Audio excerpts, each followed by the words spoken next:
Dears, എല്ലാവർക്കും നമസ്കാരം. Serial മാനിയ variety സ്റ്റോറീസിന്റെ ഏറ്റവും പുതിയൊരു വീഡിയോയിലേക്ക് എല്ലാവർക്കും സ്വാഗതം കേട്ടോ. അപ്പോൾ ഞാൻ എത്തിയിരിക്കുന്നത് കുടുംബവിളക്ക് സീരിയലിന്റെ നാളത്തെ ആ ഒരു സൂപ്പർ ഹിറ്റ് വിശേഷമൊക്കെ ആയിട്ടാണ്. നേരെ നമുക്ക് ആ കഥയിലേക്ക് പോയാലോ. അങ്ങനെതാ നമ്മുടെ പ്രതീക്ഷ ജയിലിൽ നിന്ന് പുറത്തിറങ്ങി നേരെ വരുന്നത് ശ്രീനിലയത്തിലേക്കാണ്.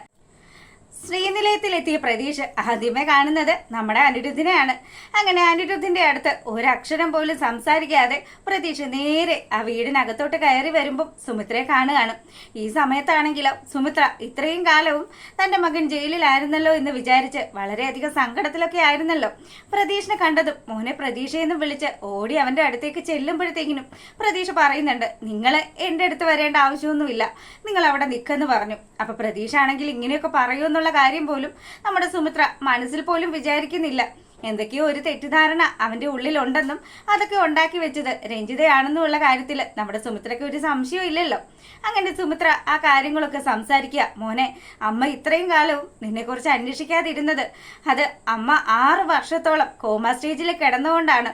ഈ കുറച്ചധികം മാസങ്ങളെ ആയിട്ടുള്ളൂ അമ്മ ആ ഒരു അവസ്ഥയിൽ നിന്നൊക്കെ മാറിയിട്ട് എന്നൊക്കെ പറഞ്ഞ് കാര്യങ്ങൾ ധരിപ്പിക്കാൻ ശ്രമിക്കുകയാണ്. അപ്പൊ ഈ സമയത്ത് എൻ്റെ ഇത് പറയുന്നുണ്ട്, എല്ലാത്തിനും കാരണക്കാരൻ ഞാനാണ് പ്രതീക്ഷ, ഞാൻ കാരണമാണ് അമ്മ സത്യങ്ങളൊന്നും അറിയാതെ ഇരുന്നത്.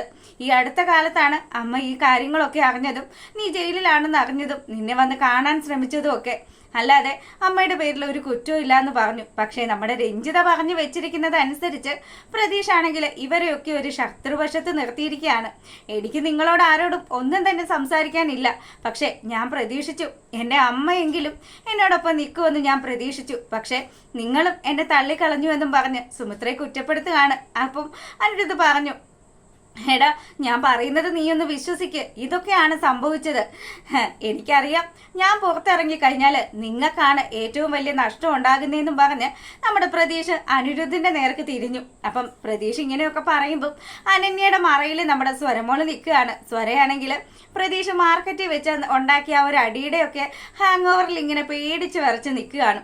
അനന്യാണെങ്കിൽ തൻ്റെ കുഞ്ഞിനെ നഷ്ടപ്പെടുമോ എന്നുള്ള ടെൻഷനിൽ അവളും അവിടെ നിന്ന് വിഷമിക്കുമ്പോൾ പ്രതീഷിന്റെ അടുത്ത് അനിരുദ്ധ് പറഞ്ഞു, പ്രതീക്ഷ എല്ലാം നിന്റെ തെറ്റിദ്ധാരണയാണ് എന്നൊക്കെ പറഞ്ഞ് അവനോട് കാര്യങ്ങൾ ധരിപ്പിക്കാൻ ശ്രമിക്കുന്നുണ്ടെങ്കിലും പക്ഷേ പ്രതീക്ഷ അമ്പിനും വില്ലിനും അടുക്കുന്നില്ല. അങ്ങനെ അവൻ തിരിയുമ്പോഴത്തേക്കിനും നേരെ നമ്മുടെ സ്വരമോളെയാണ് ഉന്നം വയ്ക്കുന്നത്. സ്വരമോളാണെങ്കിൽ പതിയെ പതുങ്ങിപ്പോയി നമ്മുടെ അനന്യയുടെ പിന്നിൽ ഒളിക്കുകയാണ്. എനിക്ക് ഈ വീട്ടിൽ ഏറ്റവും അവകാശമുള്ളത് അത് ഒരു കാര്യമുണ്ട്, അത് നിങ്ങൾ എത്ര ഒളിച്ചു വെച്ചാലും അത് എൻ്റേത് മാത്രമാക്കി മാറ്റാൻ എനിക്കറിയാമെന്നും പറഞ്ഞ് പ്രതീക്ഷ നമ്മുടെ സ്വരമോളുടെ അടുത്തേക്ക് ചെല്ലുമ്പോഴത്തേക്കിനും സുമിത്ര ആ ഒരു സത്യം മനസ്സിലാക്കുകയാണ്.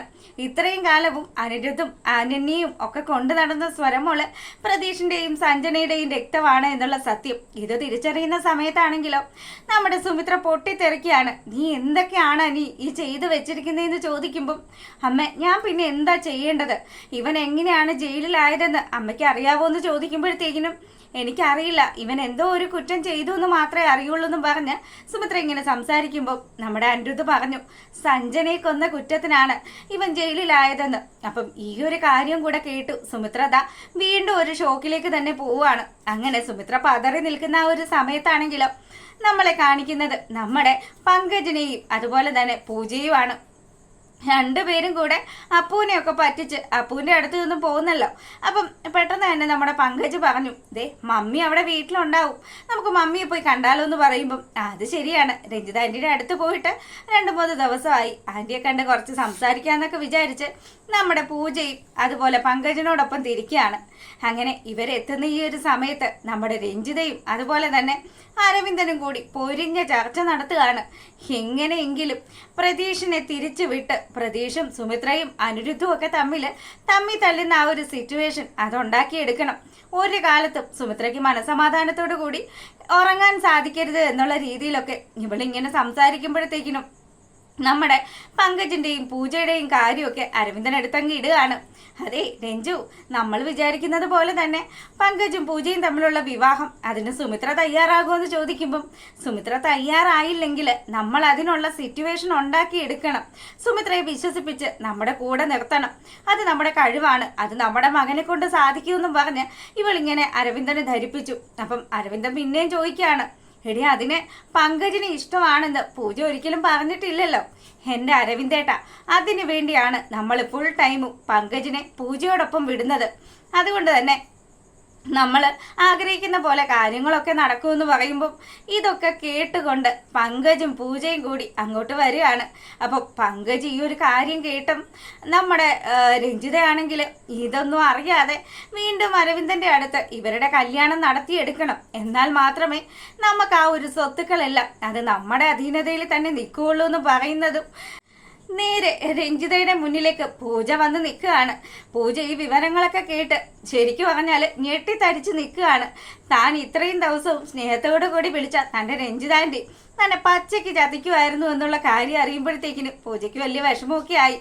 നിങ്ങളുടെ മനസ്സിലിരിപ്പ് ഇതായിരുന്നു അല്ലേ എന്നുള്ള രീതിയിൽ പൂജ അങ്ങനെ നോക്കി രഞ്ജിതയെ രൂക്ഷമായി നോക്കി നിൽക്കുന്ന ആ ഒരു സമയത്ത് നമ്മളെ കാണിക്കുന്നത് നമ്മുടെ അനിരുദ്ധിനെയും അതുപോലെ തന്നെ അനന്യയും ഒക്കെയാണ്. പ്രതീഷ് ആ വീട്ടിൽ നിന്നും വലിയ അലമ്പൊക്കെ ഉണ്ടാക്കി ഇറങ്ങിപ്പോയി. പിന്നീടാണെങ്കിലും സ്വരമോളുടെ കാര്യവും പറഞ്ഞ് അനിരുദ്ധും അനന്യയും കൂടെ സംസാരിക്കുമ്പം അനന്യ പറഞ്ഞു, പ്രതീഷിന്റെ മട്ടും ഭാവവും അവന്റെ ആ ഒരു വരവും ഒക്കെ കണ്ടിട്ട് എനിക്ക് ശരിക്കും പേടിയുണ്ടായി.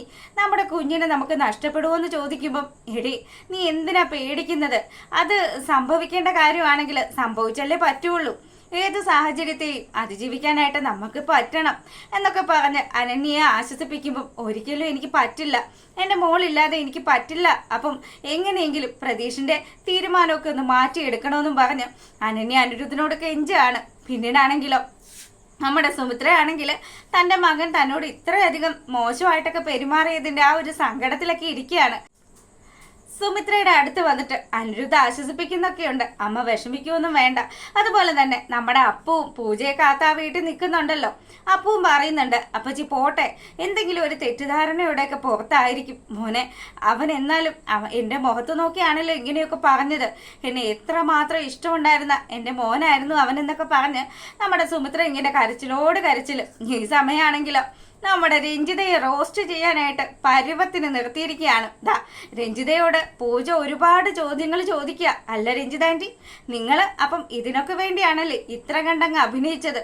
ഇത്രയും ദിവസം എന്നോട് സ്നേഹം നടിച്ചതും ഒക്കെ ഇതിനു വേണ്ടിയായിരുന്നു എന്ന് ചോദിക്കുമ്പം രഞ്ജിതയുടെ മുന്നിലാണെങ്കിലും മറ്റു മാർഗങ്ങളൊന്നും ഇല്ല. രഞ്ജിതയുടെ നാവ് കൊണ്ട് തന്നെ ആ സത്യങ്ങളൊക്കെ നമ്മുടെ പൂജ അവൾ കാണുകയും അതുപോലെ കേൾക്കുകയൊക്കെ ചെയ്തു. അതുകൊണ്ട് ഇനിയിപ്പോൾ മറ്റൊന്നും പറഞ്ഞ് പൂജയെ തിരുത്താൻ പറ്റില്ലല്ലോ.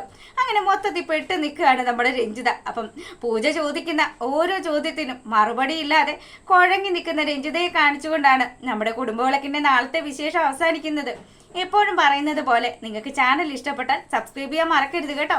അപ്പോൾ ഓക്കെ, നമുക്ക് മറ്റൊരു വീഡിയോയിലൂടെ കാണാം. അതുവരെ എല്ലാവർക്കും ബൈ.